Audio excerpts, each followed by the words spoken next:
ชื่อเพลงว่าชะตาชีวิตครับ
จะฟ้าน้ำตาผ่องมองให้เธอชมพู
หัวใ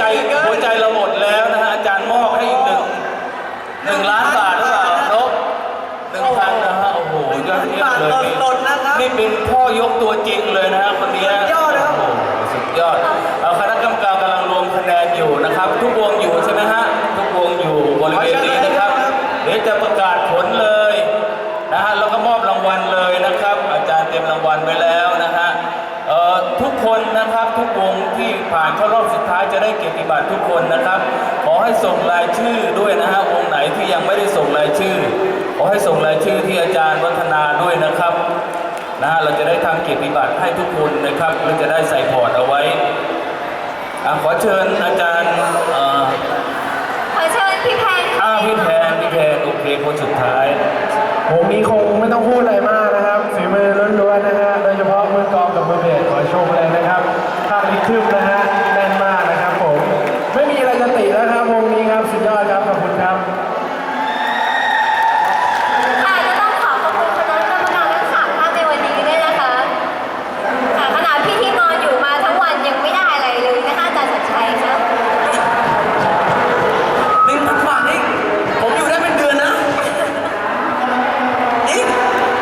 ใครจะมีอะไรมอบให้พิธีกรบ้างครับ อาจารย์สัญชัยฮะจะมีอะไรมอบให้พิธีกรไหมครับอาจารย์สัญชัยครับโอ้โหฟังอีกแล้วอาจารย์ฟังอีกแล้วนี่ตัวจริงเลยพิธีกรมากราบแทบเท้านะพ่อยกตัวจริงนะอาจารย์สัญชัยนะฮะมาดูกันมาค่ะว่าใครนี่2 คนถ้าไปแบ่งกันนั่นหอม1 ทีฟอดหอม1 ทีนั่นเยี่ยมมากเลยนะครับณเวทีนี้คุ้มนะฮะได้มีเงินรางวัลเวทีนู้นไม่ได้เงินรางวัลนะฮะอยู่เวทีนี้มีเงินรางวัลด้วยแจกเด็กเลขหน่อยไหมคะป๋าสัญชัยนะฮะมอบให้โอเคนะครับโอเคค่ะแล้วทุกคนก็อย่าเพิ่งไปไหนนะคะเดี๋ยวเรารวมคะแนนแป๊บนึงค่ะเราจะมีกรร